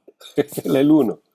Ese es el uno que está palpitando tranquilamente en la oscuridad, en el seno del universo inmanifestado, y después emerge. Y de ahí emergen todos septenarios. Esa es la famosa teoría que quieren unificar todo de Einstein, algo así, de una sola ley, imagínate. Sí, ya la ven, pero no pueden, no tienen fórmulas, no tienen manera de computar ese universo uno, en ese estado de absolutidad, ese estado pralágico, ese estado de perfección espiritual, de como lo llama Platón, de la bondad suprema, el uno. No tienen cómo llegarle, pero lo están llegando. Ya lo han pensado. Es lo bello de esto. Ya estos científicos han pensado de eso, están buscando la fórmula, pero cada vez que encuentran ideas, se encuentran que todavía no pueden explicar más y más y más, ¿verdad? Sobre el universo. Hay muchas preguntas del universo. A mí cuando usted dijo Fohat, verlo como no lo dijo usted, bueno, pero yo lo asocié, Fohat y el propósito de vida. Sí, ese correcto. Propósito de vida somos nosotros. Es el porque universo. Es el universo todo y nosotros estamos dentro del universo. Pero a mí lo que me llamó la atención es que este Fohat no nos pide nada, solamente cumple su función. Lo da todo, lo da. O sea, como uno en cada profesión o en cada trabajo, y cada uno de ustedes, usted, Carlos, bueno, Daniel, Rodolfo, Manuel, hay muchísimas personas que también lo están dando todo para nuestra luz, para alumbrarnos.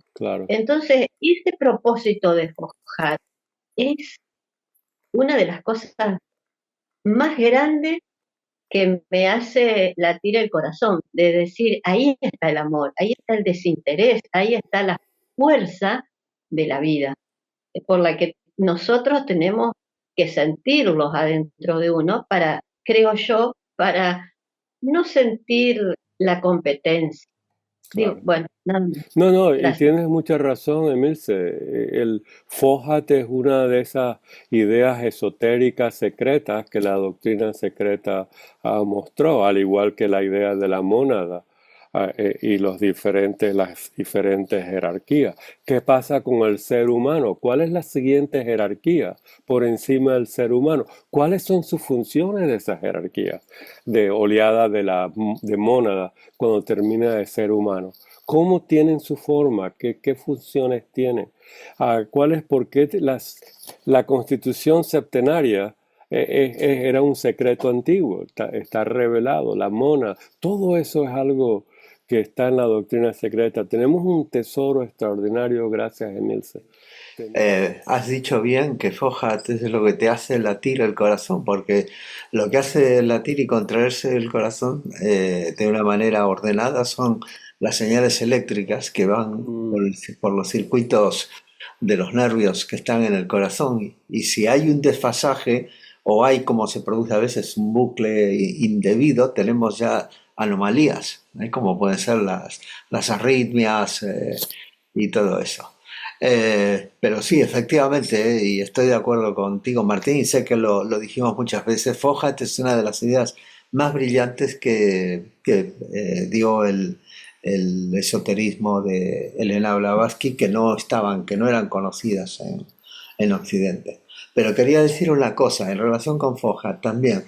Hemos hablado algunas veces de los sistemas autoorganizados, es decir, cómo los patrones, lo que se llama en general la emergencia, ¿no? Como patrones emergentes de organización surgen espontáneamente dentro de los sistemas, como puede ser, qué sé yo, una célula o un organismo social, como una organización. Entonces, ¿qué pasa? Nosotros recordemos que siempre Blavatsky definía a Fohat como las ideas del pensamiento de Mahat impresas en la naturaleza como leyes, ¿no? Como leyes.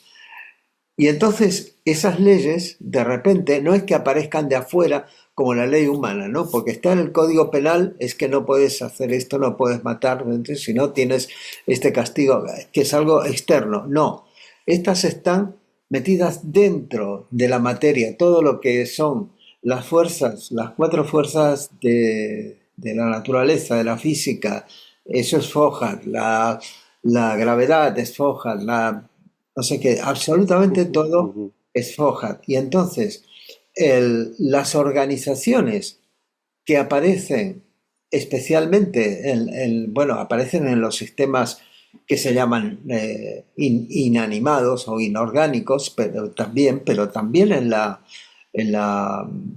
como por ejemplo una red cristalina, ¿no? Pero también y fundamentalmente en los seres vivos aparecen organizaciones espontáneas, pero que cuando se habla de sistemas autoorganizados, la teoría de sistemas explica que efectivamente se producen, se hacen, no sé cuánto, pero no sabe el origen. Nunca se atribuye un origen. Aparecen y la palabra es espontáneamente. Nosotros sabemos que hay una inteligencia y que esa inteligencia está dada precisamente, la inteligencia universal está distribuida. Hay una carta dentro de las que se llaman las notas cosmológicas que escribió el Mahatma Moria, en respuesta a preguntas que hacían Sinnett y Hume, y una de ellas le preguntan si Mahat es el conjunto, lo digo de memoria, no sé si lo digo bien, que Mahat, le preguntan, ¿es Mahat el conjunto de los Dhyan Chohan? Cuando Dhyan Chohan sabemos que es una palabra muy amplia que representa prácticamente toda la jerarquía, los que están por arriba o por debajo de los reinos conocidos, ¿no? Y entonces la respuesta de Moria es sí, correcto, algo así, difundo. Lo cual quiere decir que esa inteligencia, ese Mahat, no es como a veces se piensa antropomórficamente, algo, claro, el Mahat que estaba por allí, que ideó esto, y entonces vinieron los constructores, que eran unos seres que estaban, los obreros, vestidos con su traje azul y no sé cuánto, y construyeron todo esto. No, nosotros somos Mahat, nosotros somos los constructores, nosotros somos los que nos aprovechamos y los que estamos evolucionando dentro de todo esto. Y cuando digo nosotros, claro, hay muchas posiciones en las cuales podemos decir nosotros el cuerpo, nosotros la mente, nosotros el espíritu, etc. Nada más. Muchas gracias. Y gracias por recordar que parte de la idea de Fohat es que las leyes están registradas en la materia, están impregnadas es la materia ya direccionada, por decirlo así. Una idea muy bella, ¿verdad? Por favor, véanla, vean con los ojos de la mente y espiritualmente, contemplativamente. Eso es una idea fabulosa. Gracias, gracias. Bueno, están viendo la pantalla y después ella dice, no decimos que nos oponemos a la teoría, solo aseguramos que necesita un complemento y reforma. Y lo que ella quiso decir con complemento y reforma, tienen que agregar todo lo que está escrito en la doctrina secreta. Eso es lo que está diciendo, porque cada vez que ella se queja, agrega un pedacito de la doctrina donde dice, pero no has incluido esto, no has incluido los de Anchohan, no has incluido la idea de Foa, no has incluido el uno, no has incluido la materia homogénea primeriza, así primordial. Entonces ella está hablando de la teoría ondulatoria y recuerden que ella ya tiene un capítulo tercero que lo estudiamos, donde dice, ¿es la luz corporal o no? ¿Se acuerdan? Ese es el título en latín. ¿Es corpus taca taca o no? Yo no sé latín, ¿verdad? Pero bueno, ya había tratado eso y decía que sí, que tiene un aspecto ondulatorio, un aspecto corporal, ya se sabía. La nota que está aquí en Isis del Dios personal antropomórfico, ese es el que Milce se refiere a que siempre pide, ¿se acuerdan? El Dios religioso siempre nos pide que estas son las leyes y las tienes que seguir. Y si no las sigues, te voy a castigar. Ya sea ojo por ojo en unas religiones o al infierno para siempre en otras religiones. Escojan. ¿Qué quieren? Ojo por ojo o infierno para siempre, entre otras religiones. O reencarnación para siempre, ¿verdad? Como decía Platón. No es esa mi idea. Hablando cabalísticamente, el arquitecto es el nombre genérico de los Sefirot, los constructores del universo, lo mismo que la mente universal. Fíjense cómo ella usa la palabra mente y cómo acaba de usar la palabra mente Carlos, ¿verdad? Hay una comparación, un contraste, una correspondencia muy interesante. Recuerden que Blavatsky usa las palabras necesarias para este momento, esta idea. No es la definición completa de lo que es el arquitecto, lo que es un sefirot, lo que es un constructor, lo que es la mente universal. Y nos dice que la mente universal representa la colectividad de las mentes de Anchohan, que cuando ella explica los Dian Chohan, lo explica con relación al ser humano, en el resumen de Cosmogénesis. Los Dian Chohan son o fueron humanos o van a ser humanos. ¿Se acuerdan? Eso es importante estudiarlo. Y después hay una referencia a Platón en el Timeo, que lo vamos a estudiar en el otro grupo de estudio de Platón teosóficamente. Vamos a saltar, recuerda que estamos saltando todo lo de la ciencia antigua, porque en realidad no necesitamos estudiar la historia de la ciencia premoderna. Es interesante, Daniel se refiere a ello, Carlos tiene bastantes diapositivas sobre ello, Rodolfo y muchos de ustedes, de esos trabajos que hacen, siempre hay algo sobre la ciencia moderna. Así que no la tenemos, de la ciencia antigua, no la tenemos que estudiar. Al que le interesa, por favor, la historia de la ciencia es muy interesante.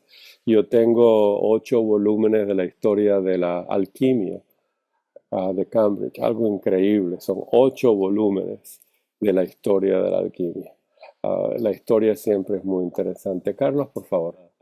Esto que dice aquí, si aceptamos la hipótesis de que las sustancias, esto es una cita, fíjate, de una conferencia de Faraday en 1881, Faraday Lectures, que, donde dice, compara, dice, las sustancias elementales están compuestas de átomos, no podemos evitar llegar a la conclusión de que también la electricidad, tanto negativa como positiva, está dividida en porciones elementales definidas que se comportan como átomos de electricidad, que son ni más ni menos que los electrones. Faraday era muy intuitivo, él no tenía la formación matemática que tenía Maxwell, por ejemplo, que sí completó organizó toda la teoría electromagnética con sus 4 ecuaciones.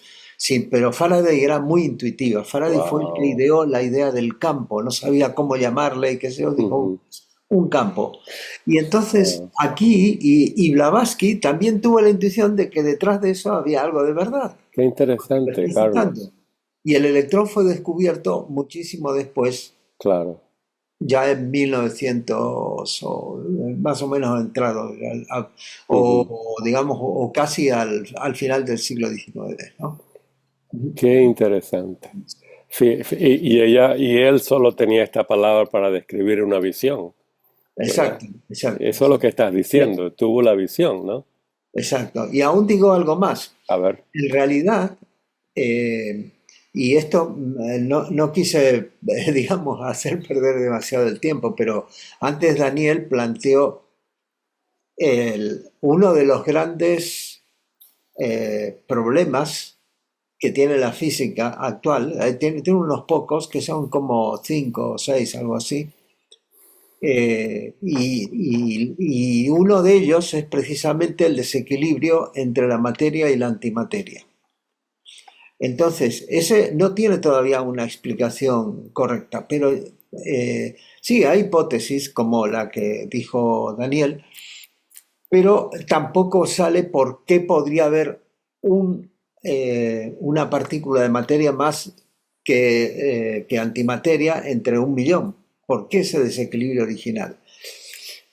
Pero hay una cosa, y es que, y esto es una sospecha, una leve sospecha mía, que todos no la tengáis muy en cuenta, pero es que cuando nosotros hablamos de la carga eléctrica del electrón, la carga eléctrica que tiene el protón, etcétera, o la que tienen los quarks, que son los que componen los protones y los neutrones, en realidad estamos ¿qué estamos queriendo decir bajo la palabra carga eléctrica?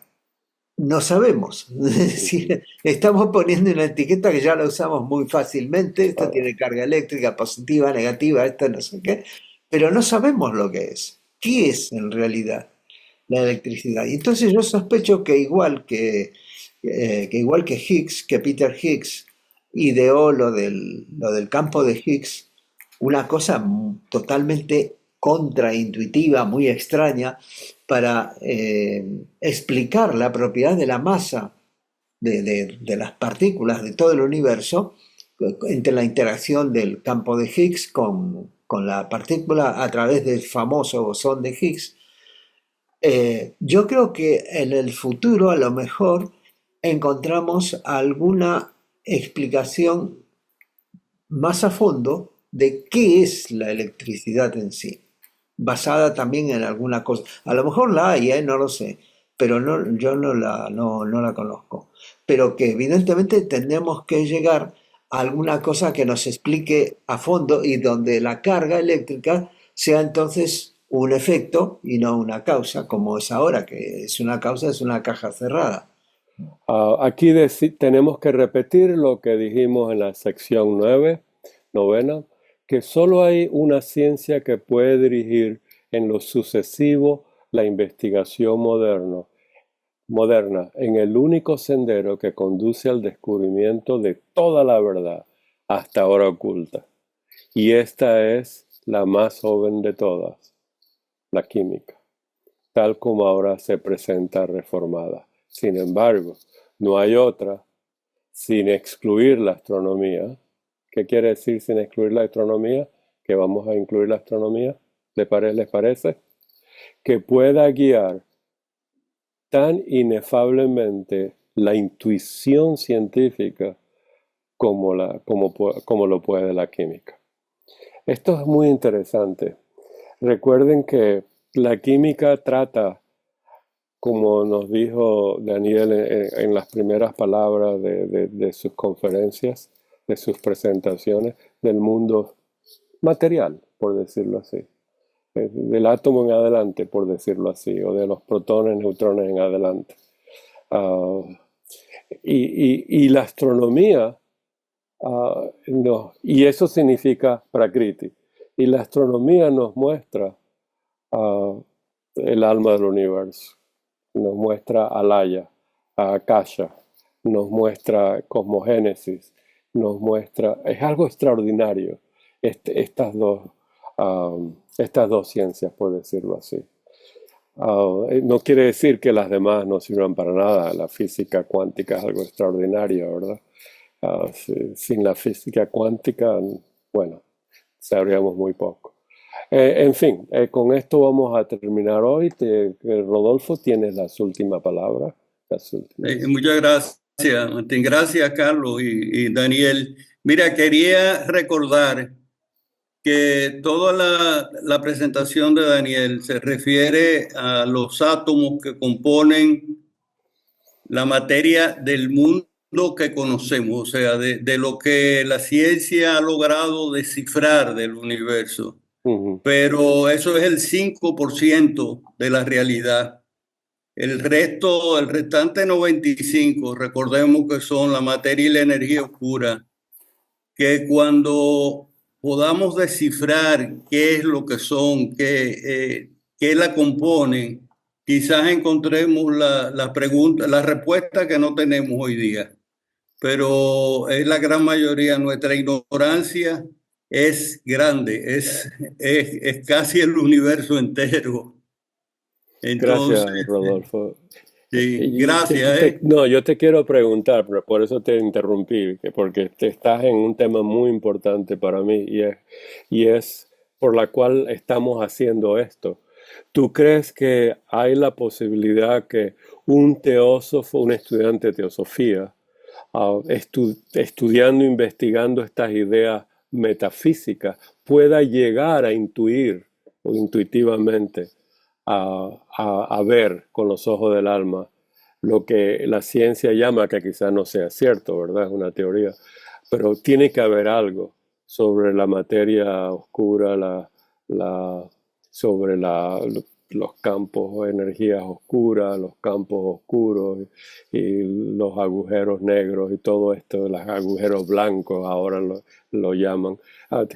¿Podríamos intuir, qué crees tú? ¿Podríamos intuir, darle una idea, una explicación metafísica? Daniel Linares dice que sí, me alegra. Rodolfo, esa pregunta es para ti. Es posible. Gracias, Martín, gracias. Y por favor, inténtalo y todos los demás poder. Pero por supuesto, para intentar hay que saber que hay que contemplar. ¿Qué es esa energía oscura? ¿Qué es esa materia oscura? ¿Qué es eso? Y no sabemos, ¿verdad? Tenemos que tener la idea. De ahí Platón nos dice, para que puedan contemplar el uno, tienen que saber las partes del todo. Para eso tienen que investigarlas, tienen que coleccionarlas, tienen que agruparlas. Entonces hay que estudiar para eso. Tenemos a Emilce y terminamos, a menos que haya alguien más. En realidad, a mí cuando hablaba Daniel de la tabla periódica de Mendeleev, yo había estudiado hace mucho, ya no me acuerdo más, pero él sufrió muchísimo, creo que se murió tuberculoso. O sea, nadie lo apoyaba, se murió muy pobre, dio todo lo que tenía para la inversión de su estudio. Entonces, a lo que voy con esto es que ojalá el día que lleguemos a cumplir el primer propósito de la teosofía, la fraternidad, seguramente lo vamos a lograr, seguramente, porque ahí nos vamos a apoyar y vamos a colaborar de una manera como el sol, totalmente desinteresada, colaborar con la evolución de la vida y de nuestro conocimiento. Yo creo que sí, a lo mejor soy media delirante, pero que tengamos eso en nuestro corazón y en nuestra mente, de justamente abrir nuestra cabeza y no negarnos, no decir, no, yo no creo eso, no me gusta.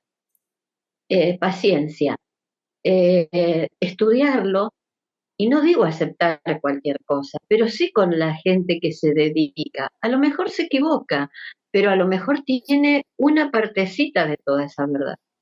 Entonces, eso a mí me parece que la teosofía por lo menos ya nos está estimulando a hacerlo, a ser como el sol. Nada más, gracias.